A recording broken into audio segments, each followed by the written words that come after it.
तर मित्रांनो, हे समोर जे कंपाऊंड दिसतंय हे सूर्य मंदिराचंच कंपाऊंड आहे आणि आता मी चाललेलो आहे एका नव्या डेस्टिनेशनसाठी. तर इथं या ठिकाणी पार्किंगमध्ये माझी गाडी पण लावलेली आहे. तर आता सकाळचे साधारण 8 वाजता आहेत आणि मी बऱ्यापैकी योग्य वेळेत आता निघालेलो आहे. तर आता मी माझ्या गाडीवरती बसतो आणि मग बाकीच्या गोष्टी आपण थोड्या वेळातच डिस्कस करूया. बोलो ना. हाँ, रूम चेकआउट कर दिया. हाँ ठीक है अभी पाटन चलेगा. ओके. हाँ, यहाँ से ना. अच्छा, ग्रुप आया था. हाँ, चलेगा. ठीक है, ओके. ये आ जाएगा आपके इसमें. ठीक. नव्या दिवसाची सुरुवात करूया रामनामाचा जयघोष करून. जय श्रीराम मित्रांनो. मी आहे आता मोढेरामध्ये आणि आता मोढेराचे जस्ट मी आता बाहेर पडतोय कारण आता मला नवीन एक डेस्टिनेशन आता पुण्यावतं आहे गुजरातमधलंच आणि ते आहे इथून फक्त 16 किलोमीटरवरती असलेलं पाटण. बऱ्याचशा लोकांना पाटण हे ठिकाण ऐकून माहिती असेल किंवा बऱ्याचशा लोकांना माहीतसुद्धा नसेल, पण ज्यांना माहिती नाही आहे त्यांनी आपल्या वॉलेटमधील एक 100ची नोट काढून बघावी आणि त्याच्या मागं जो फोटो त्यामध्ये प्रिंट केलेला आहे तर तो फोटो जरूर बघावा आणि त्यामध्ये तुम्हाला लक्षात येईल की मी कुठल्या ठिकाणी चाललेलो आहे. तर पाटणमधलं राणी की वाव हे जे ठिकाण आहे हे युनेस्कोच्या वर्ल्ड हेरिटेज साईटमधलंच ठिकाण आहे. हे 2014मध्ये युनेस्कोच्या वर्ल्ड हेरिटेज साईटमध्ये सामील करण्यात आलं होतं. अतिशय सुंदर असं ठिकाण आहे. मला पहिल्यापासून जेव्हा शाळेमध्ये होतो तेव्हासुद्धा आपल्याला ही जे ठिकाण आहे ते आपल्या इतिहासाच्या धड्यांमध्ये वगैरे मी कुठेतरी वाचलेलं मला आठवतं आहे. त्याच्यामुळे आज मला ती ह्या बाईक राईडच्या निमित्तानं तिथं जाण्याची मला संधी मिळते आहे. त्यामुळे मी खूप एक्सायटेड आहे खरं म्हणजे. आणि हे ठिकाण इथनं फार लांबसुद्धा नाही आहे आणि रस्तेसुद्धा तुम्ही आता बघताय की खूप चांगले रस्ते आहेत. त्याच्यामुळे आता थोड्याच वेळात एक अर्ध्या तासामध्ये मी राणी की वावला त्या ठिकाणी पोहोचून जाईन आणि त्या ठिकाणचं पूर्ण आपण साईट सीइंग करूया आणि त्यानंतर मग एक सरप्राईज एक नवीन डेस्टिनेशन असेल तर ते कुठलं आहे तर ते आपण राणी की वाव बघितल्यानंतरच आपण डिस्कस करू. तर तोपर्यंत तुम्ही बघत राहा माझं चॅनल आणि कालचा माझा व्हिडिओ कसा झाला हे सुद्धा मला कमेंट करून नक्की सांगा. आणि मोढेराविषयी एक इंटरेस्टिंग फॅक्ट पण इथून जाता मी तुम्हाला सांगतो की मोढेरा हे भारतातलं असं गाव आहे की हे संपूर्णपणे सौर ऊर्जेवर चालणारं भारतातलं हे पहिलं गाव आहे. तर अशा पद्धतीचं एक चांगली एक त्याच्याबद्दलची एक फॅक्ट आहे आणि खूप चांगला प्रयत्न आहे. नरेंद्र मोदींनी जेव्हा 2014 नंतर केंद्रामध्ये सत्तेत आले तेव्हा त्यांनी काही नवीन धोरणं अवलंबली, महत्त्वाचे निर्णय घेतले. त्यातूनच हे मोढेराला पूर्णपणे सौर ऊर्जेवर चालवणारं गाव त्यांनी बनवून दाखवलं. त्यामुळे त्यांचा जो प्रयत्न आहे त्याला 100% यश मिळालेलं आहे. त्याच्यामुळे त्यांचंसुद्धा खूप खूप कौतुक या निमित्तानं मी करतो आणि माझ्या नवीन ठिकाणी जायला मी आता निघतो. मित्रांनो, जसं की मी तुम्हाला सांगितलं आपण पाटण ठिकाणी जे चाललेलो आहे तर ते एक युनेस्को वर्ल्ड हेरिटेज साईट आहे. तर गुजरातमध्ये अजूनही काही युनेस्को वर्ल्ड हेरिटेज साईट आहेत. तर त्या कुठल्या आहेत ते थोडंसं आपण या निमित्तानं समजून घेऊया. म्हणजे ज्या ठिकाणी ज्या प्रांतात आपण चाललेलो आहे तिथं नक्की बघायला काय काय तिथलं जे महत्त्व आहे ते कितपत आहे तर ते आपल्याला यातून समजतं. थोडासा अभ्यास आपण केला तर आपल्याला पण आपल्या ज्ञानामध्ये वृद्धी होते. तर त्यातलं आपण पाटण हे ठिकाण आहे या ठिकाणी तर जाणारच आहोत. तर ह्यातलं पहिलं ठिकाण म्हणजे चंपानेर पावागड आर्किओलॉजिकल पार्क आहे ज्याच्यामध्ये जुन्या काही इमारती आहेत, मशिदी आहेत, त्याचबरोबर तिथले जुने किल्ले अशा ह्या सगळ्या इमारतींचा जो समूह आहे त्या सर्व समूहाला युनेस्कोनं वर्ल्ड हेरिटेजचा दर्जा दिलेला आहे. आणि ही गुजरातमधील सर्वात जुनी साईट आहे की ज्याला या दर्जा प्राप्त झाला आहे. तो 2004मध्येच हा दर्जा त्याला मिळालेला होता. त्याच्यानंतर आपण आत्ता जे चाललेलो आहोत ते पाटणचं राणी की वाव ज्याला 2014मध्ये त्या यादीमध्ये सामील करण्यात आलं होतं. त्यानंतर तिसरं म्हणजे आपण काल गेलो होतो जे अहमदाबाद शहर आहे, पण ते नवीन अहमदाबाद शहर नसून जुनं अहमदाबाद शहर आहे की ज्याच्यामध्ये जुन्या अहमदाबाद शहरामधील दाटीवाटीने बांधल्या गेलेल्या त्यावेळच्या इमारती असतील, त्यावेळचे रस्ते असतील, तिथल्या काही अजून इमारती, इतर मंदिरं, मशिदी ह्या सगळ्या गोष्टींचा वर्ल्ड हेरिटेज साईटमध्ये समावेश केलेला आहे. आणि त्याचबरोबर आत्ता रिसेंटली ढोलावीरा म्हणून लोकांना ऐकून माहिती असेल ते कच्छच्या रणमध्ये असलेली एक सर्वात जुनी अशी सिव्हिलायझेशन आहे. हडप्पा सिव्हिलायझेशन ज्या पद्धतीनं आहे त्याच पद्धतीनं ढोलावीरा येथेसुद्धा जुनी सिव्हिलायझेशन आपल्याला बघायला मिळते. त्याचा समावेश 2021मध्ये केला होता. त्यामुळे असं समृद्ध असं हे गुजरात राज्य आहे की ज्याच्यामध्ये बरेचसे युनेस्को वर्ल्ड हेरिटेज साईट आहेत आणि बऱ्याचशा अजून टेंटेटिव्ह लिस्टमध्ये असलेल्यासुद्धा साईट्स आहेत की ज्याच्यामध्ये आपण कालच बघितलेलं जे सन टेम्पल आहे त्याचासुद्धा टेंटेटिव्ह लिस्टमध्ये समावेश आहे. आणि अजूनही 2-3 ह्यामध्ये बऱ्याचशा साईट आहेत की ज्यांचा आता काही दिवसांनीच युनेस्कोच्या वर्ल्ड हेरिटेज साईटमध्ये समावेश नक्की होईल. मित्रांनो, पाटण आता इथून फक्त 10 किलोमीटरवरती आहे आणि तुम्ही हे गुजरातमधले रस्ते बघा, काय सुंदर रस्ते आहेत. जिकडे तिकडे छोट्या छोट्या गावांना सुद्धा कनेक्ट करणारे रस्ते अतिशय सुंदर आहेत. त्याच्यामुळे मी प्रत्येक ठिकाणी वेळेच्या आधीच पोचलेलो आहे. गुगलनं सुद्धा आपल्या इंडियन रोड्सला किंवा या गुजरातमधल्या पर्टिक्युलर रोड्सला खूप अंडर एस्टिमेट केलेलं आहे. कारण जेव्हा आपण गुगलवरती एखादं लोकेशन टाकतो तेव्हा आपल्याला थोडंसं जास्त वेळ दाखवत होते, पण मी तर माझा असा अनुभव आता पूर्णपणे राहिलेला आहे की ज्यावेळी मी सगळीकडे वेळेच्या आधीच पोचलेलो आहे. त्याच्यामुळे हे जे रस्ते सुंदर केलेले आहेत त्याच्यामुळेच हे सगळं शक्य झालेलं आहे. गुगलनं सुद्धा आपल्या जे सॉफ्टवेअर आहे त्याच्यामध्ये पण थोडंसं काहीतरी बदल करायला पाहिजेत आणि ॲक्च्युअल रोड कंडिशनप्रमाणे जे टायमिंग आहे ते दाखवायला पाहिजे. मी आता पोचलो आहे पाटण शहरामध्ये आणि आता इथून राणी की वाव फक्त 1 किलोमीटरवरतीच आहे. तर त्या ठिकाणी चांगली पार्किंग बघून वगैरे मी माझी गाडी लावतो आणि आपण आता डायरेक्ट साईट सीइंग करूया राणी की वावचं.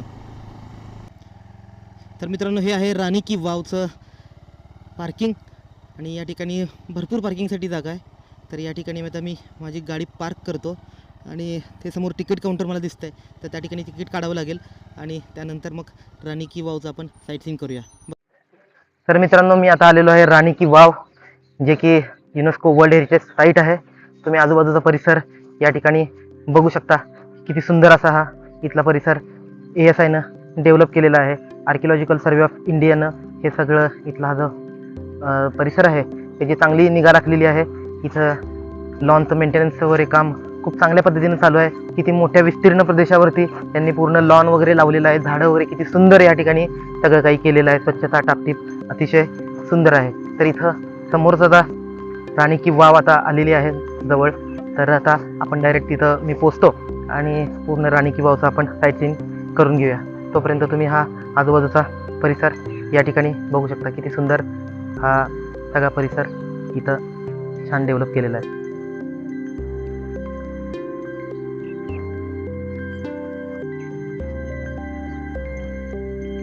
मित्रांनो, राणी की वावचा जो इतिहास जर आपण बघितला तर तो खूप सुंदर आहे. एक रंजक असा इतिहास या राणी की वावचा आहे.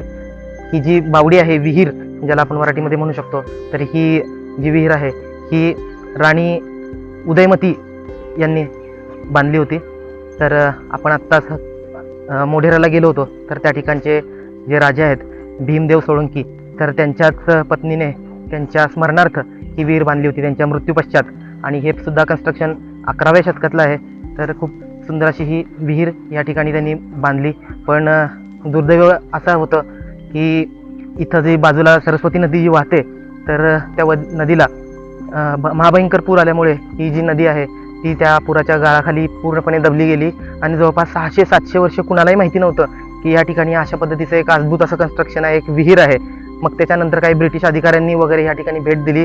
त्यांना थोडंसं या ठिकाणी काही एक महत्त्वाचं स्ट्रक्चर असल्यासारखं जाणवलं आणि मग ह्याचे खोदकामाला सुरुवात झाली. पण त्यानंतर बराच काळ हे थांबून पण गेलं.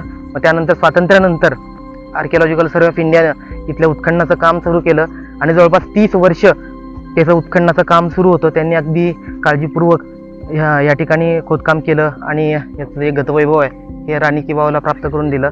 म्हणजे विचार करा की राणी की वाव बांधण्यासाठी त्यावेळी जवळपास 40 वर्ष लागले होते आणि उत्खननाला आपण त्यानंतर 30 वर्ष घेतले. त्यामुळे खरं म्हणजे हे आपलं सुदैव म्हणावं की दुर्दैव हे मला खरं म्हणजे लक्षात येत नाही आहे. पण काही का असं ना, आपल्याला ही गोष्ट आज आपल्याला इथं बघायला मिळते. हे फक्त श्रेय आहे आर्किओलॉजिकल सर्वे ऑफ इंडियाला. तर अशा पद्धतीनं मी आता राणी की वावच्या ठिकाणी पोहोचलेलो आहे आणि या ठिकाणी माझ्या मागे ही राणी की वाव दिसते. तर आता या ठिकाणी आपण जाऊन पूर्णपणे याचं साईट सीइंग करूया. ही राणी की वाव जी आहे ही समोरून ही अशा पद्धतीने दिसते. ह्या मंदिरात ह्या जी बावडी आहे, विहीर आहे, याचं कन्स्ट्रक्शन उलटं मंदिर अशा पद्धतीने हे केलेलं आहे. तुम्ही जर बघितलं तर एका मंदिरासारखंच याचं कन्स्ट्रक्शन आहे. आणि याचं वैशिष्ट्य म्हणजे इथे 500पेक्षा जास्त देवदेवतांच्या मूर्ती आहेत, छोट्या मूर्ती आणि मोठ्या मूर्ती जवळपास हजारांपेक्षा पण जास्त आहेत. या ठिकाणी अतिशय पौराणिक आणि वेगवेगळ्या आध्यात्मिक अशा घटनांचं या ठिकाणी चित्रण त्या मूर्तींच्या द्वारे या ठिकाणी केलेलं आहे. यामध्ये ब्रह्मा, विष्णू, महेश यांच्याबरोबर महिषासुरमर्दिनी, त्यानंतर विष्णूचे जे 12 अवतार आहेत तर ते सगळे या ठिकाणी घेण्यात आलेले आहेत. दशावतार, सॉरी 10 अवतार आहेत. तर त्यांचं सुद्धा चित्रण या ठिकाणी केलेलं आहे. आणि अशा भरपूर अशा विविध त्या काळचं जे समाज जीवन होतं तर ते सुद्धा दाखवणारं विविध शिल्पांच्या आधारे या ठिकाणी चित्रण केलेलं आहे. तर अशी अद्भुत अशी ही राणी की वाव. आता ह्या ज्या इथं पायऱ्या दिसत आहेत त्यातल्या ह्या सुरुवातीच्या ज्या पायऱ्या आहेत त्या आर्किओलॉजिकल सर्वे ऑफ इंडियानी बांधलेल्या आहेत. आणि त्यानंतर ज्या खालच्या ज्या पायऱ्या आहेत त्या त्यावेळच्या ओरिजिनल अशा पायऱ्या आहेत. तर आपण थोडंसं आतमध्ये जाऊन बघूया की कशा पद्धतीची ही पूर्ण राणी की वाव आहे.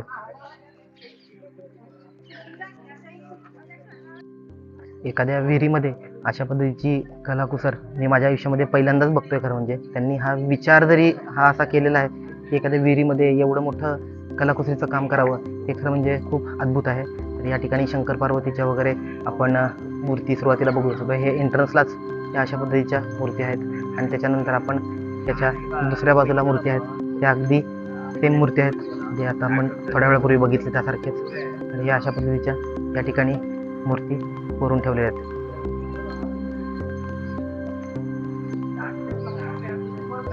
हा सगळा परिसर हा सगळा अशा पद्धतीने दिसतो. तर ह्या खाली सुद्धा अजून भरपूर अशा मूर्ती या ठिकाणी आहेत ज्या खरंच अद्भुत आहेत.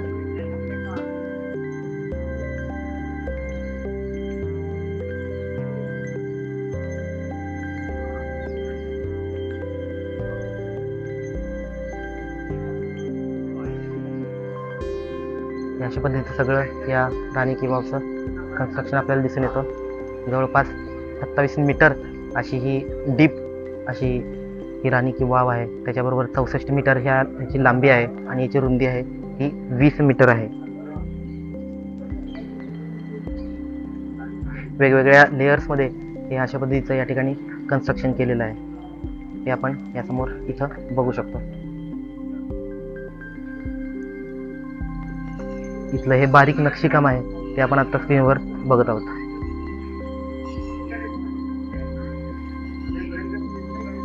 बघा किती सुंदर नक्षीकाम केलेलं आहे या ठिकाणी. हे जर कॉलम जरी बघितले तर त्याच्यावरती किती बारीक काराकुसर केलेली आहे हे आपण या ठिकाणी बघू शकतो.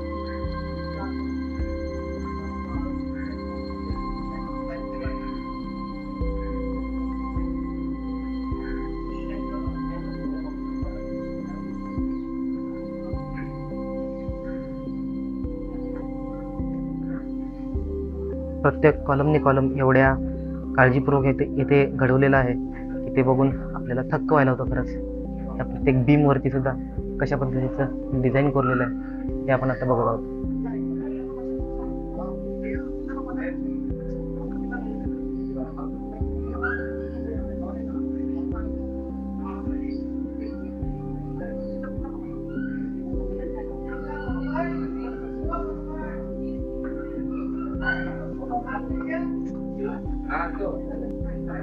आता समोरून जर आपण ही राणी की वाव बघितली तर याच्यामध्ये सुस्थितीत असलेले जवळपास 3 मजले आपल्याला दिसून येतात.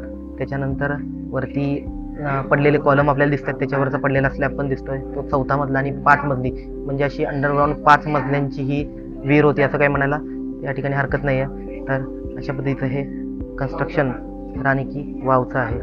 तर या ठिकाणी ही जी साईडची भिंत आहे तर या ठिकाणी जे कोरीवकाम केलेलं आहे तर ह्याला पॅनल्स म्हणतात.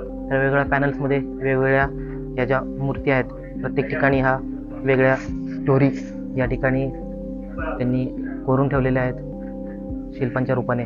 तर ही अशा पद्धतीच्या महिलांची, नर्तकांची, अप्सरांची या ठिकाणी पूर्ण अशी शिल्प कोरलेली आहेत. जिकडं बघावं तिकडं सगळ्या ठिकाणी अगदी कोरीव शिल्पच आपल्याला बघायला मिळतात.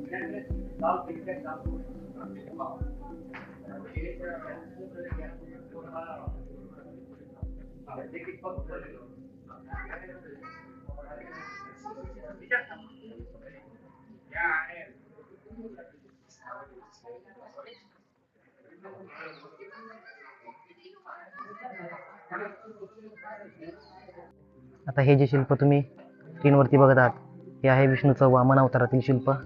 बघा किती सुंदर हे शिल्प घडवण्यात आलेलं आहे. हे अप्सरांचं त्या ठिकाणी एक आधुनिक सुंदर असं शिल्प आहे. त्याचबरोबर परशुरामाचं पण शिल्प या ठिकाणी करण्यात आलेलं आहे.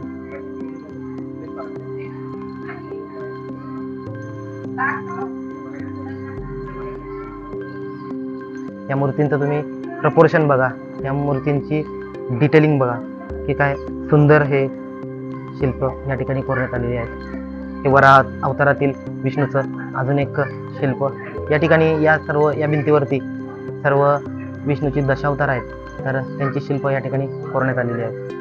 या ठिकाणी महिलांची शिल्प वगैरे तुम्ही बघू शकता. हे इथलं सुंदर असं मत्स्यकन्येचं शिल्प.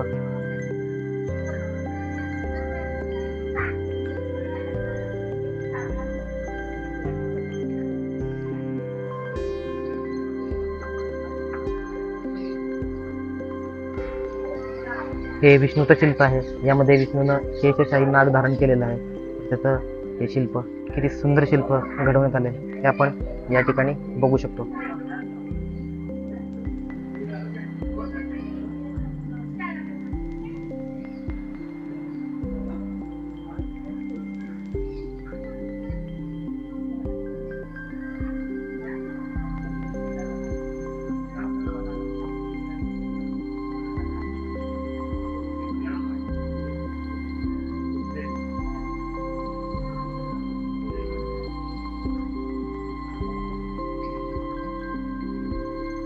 हे आहे इथलं प्रसिद्ध असं महिषासूर मर्दिनीचं शिल्प.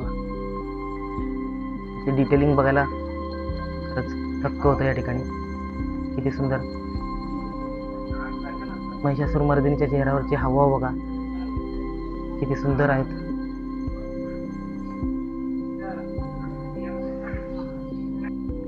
हे आहे इथलं दर्पण सुंदरीचं शिल्प, ज्यामध्ये एक महिला आरशामध्ये पाहते. तर अशा पद्धतीचं एक सुंदर असं शिल्प.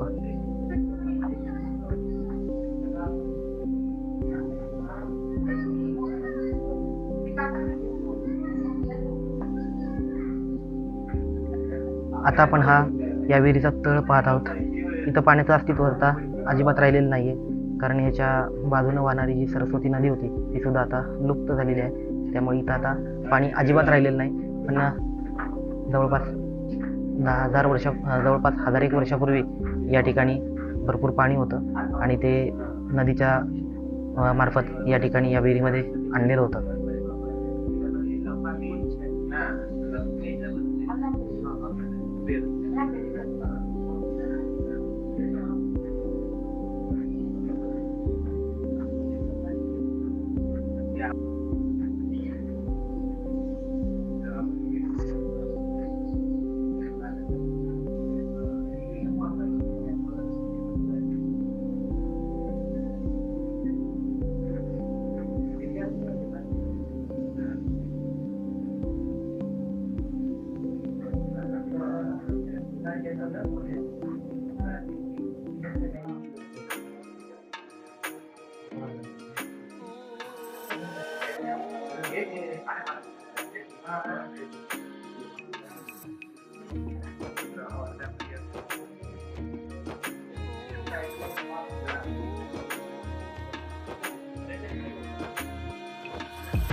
हे जाळीचं नक्षीकाम या ठिकाणी पहा, किती सुंदर, किती इनोव्हेटिव्ह अशा पद्धतीचं हे जाळीचं नक्षीकाम आहे.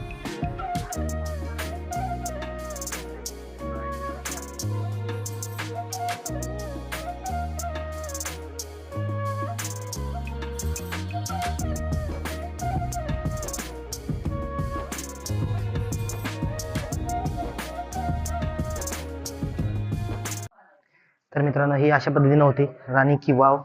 या ठिकाणी येऊन मला खरंच खूप छान वाटलं. खूप अद्भुत अशी ही विहीर आहे. अशा पद्धतीचं विहिरीचं कन्स्ट्रक्शन मी माझ्या आयुष्यात कधीही बघितलं नव्हतं. त्याच्यामुळे तुम्ही सुद्धा नक्की या ठिकाणी भेट द्या आणि या ठिकाणी तुम्ही नक्की भेट द्याल हाच विश्वास व्यक्त करून मी आता निघतो माझ्या पुढच्या डेस्टिनेशनसाठी.